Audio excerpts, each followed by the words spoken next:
오늘 설교 제목은 그리스도인의 생활 규범 첫 번째 시간입니다. 오늘 읽은 성경 본문은 사도 바울이 로마에 있는 크리스천들에게 예수 믿는 사람들이라면 이렇게 살아야 합니다라고 말씀합니다. 오늘 성경 본문은 예수 믿는 사람들이라면 교회 안에서 그리고 교회 밖에서도 서로 이렇게 해야 합니다라고 말씀하십니다.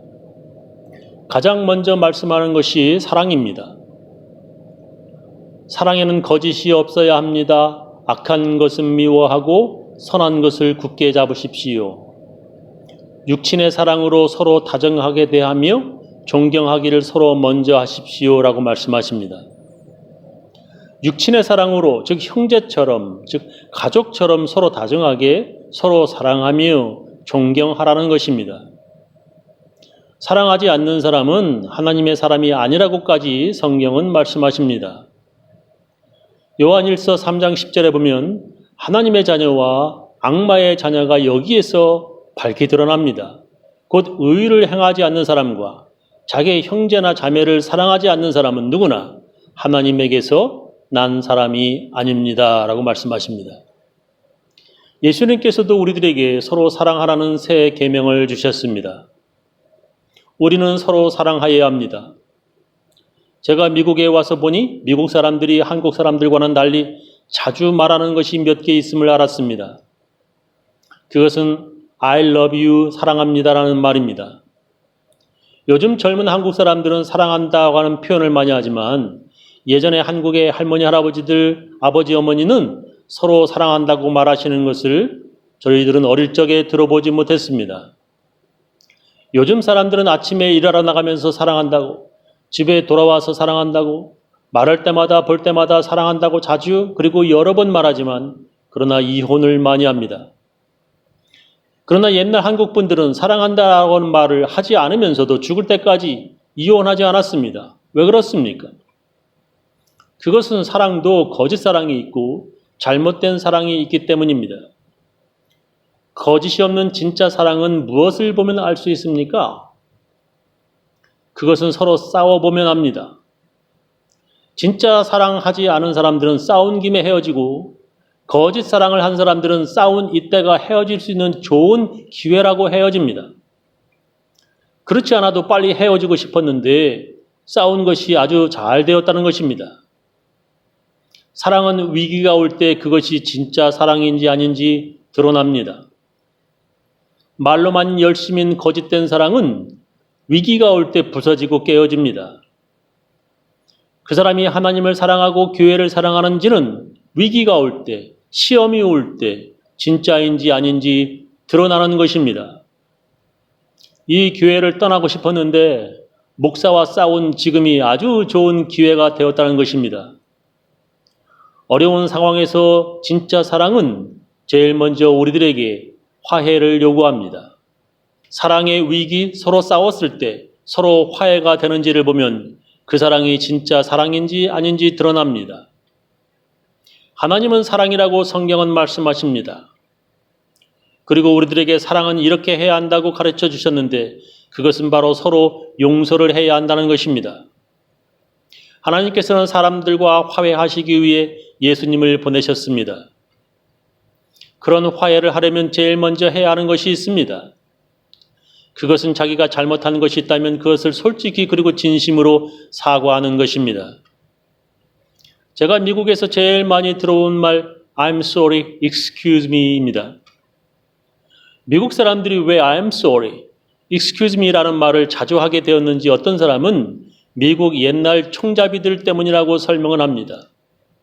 저는 그 설명에 동의하지 않습니다. 기독교의 영향 때문에 서로 잘못했다고 말하며 서로 용서하려는 성경 말씀 때문인데 어떤 사람은 이렇게 설명하고 있습니다. 옛날 미국의 사람들 대부분이 총을 가지고 다니기 때문에 자기가 잘못하고서도 자기가 잘못했다고 인정하지 않고 덤비면 결투를 해야 합니다. 그 당시에 총 맞아 죽지 않기 위해서도 조금이라도 자기가 잘못했으면 재빨리 사과해야 살아남기 때문에 미국 사람들이 미안하다는 말, I'm sorry라고 말을 많이 하게 되었다고 설명을 합니다. 하나님은 사람들이 잘못했습니다, 죄송합니다라고 회개할 때 바로 그 자리에서 용서해 주십니다. 다윗이 밧세바와 간음하고 나서 다윗이 회개하자 하나님께서는 그를 용서해 주셨습니다. 베드로가 예수님을 3번이나 부인하였지만 그가 회개하자 예수님께서는 그를 용서해 주셨습니다. 그러나 끝까지 자기가 뭘 잘못했냐고 끝까지 회개하지 않으면 하나님께서는 그 사람을 절대 용서하시지 않습니다. 그러나 아무리 많은 죄를 지었다 하더라도 자기 죄를 깨닫고 회개하고 돌아오면 하나님께서는 용서해 주시고 받아주십니다. 바로 그것이 예수님께서 말씀하신 탕자의 비유인 것입니다. 아버지가 죽지도 않았는데도 아버지에게 유산을 달라고 해서 외국에 나가 모두 탕진하고 그 둘째 아들은 거지가 되었습니다. 배고파서 집에 돌아가면 동네 사람들이 자기에게 손가락질을 하고 가족들까지도 미워할 텐데 그 둘째 아들은 더러운 모습으로 집에 돌아가기로 결심합니다. 바로 그런 아들을 신발도 안 신고 뛰어나가 반겨주신 늙으신 아버지처럼 하나님께서도 돌아오고 회개하는 사람들을 용서해 주시는 것입니다. 우리들은 그렇게 회개하고 예수 믿어 하나님께 용서를 받고 하나님의 백성이 되었습니다. 그래서 우리는 교회 안에서나 가정에서도 서로 용서하여야 합니다. 성경은 이렇게 말씀하십니다. 너희가 남의 잘못을 용서해 주면 너희의 하늘 아버지께서도 너희를 용서해 주실 것이다.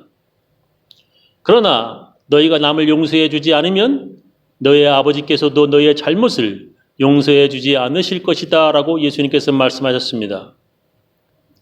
너희가 다른 사람의 잘못을 용서해 주면 하나님께서도 너의 잘못을 용서해 주시고 용서하지 않으면 하나님께서도 너를 용서하지 않으신다고 예수님께서 말씀하셨습니다. 어느 정도 용서하며 살아야 하냐면 예수님께서 이렇게 말씀하셨습니다. 그때 베드로가 다가와서 예수께 말하였다. 주님, 한 신도가 내게 죄를 지을 경우에 내가 몇 번이나 용서해 줘야 합니까? 7번까지 해야 합니까? 예수께서 대답하셨다. 7번까지가 아니라 7번을 70번까지라도 해야 한다라고 말씀하셨습니다. 요약하며 마치겠습니다.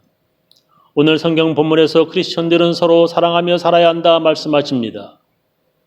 사랑도 진짜 사랑을 해야 한다 말씀하십니다. 진짜 사랑은 위기가 올 때 드러납니다. 사랑은 싸워보면 진짜 사랑인지 압니다. 서로 미워질 때, 서로 사랑하기 힘들 때 화해가 되어야 진짜 사랑입니다. 화해는 잘못했다고 회개하여야 이루어집니다. 우리가 하나님께 죄를 지었을 때 회개하여야 합니다. 저는 우리 교인들 모두 서로 사랑하며 살아 진정한 크리스천들 다 되시기를 예수님의 이름으로 축원합니다.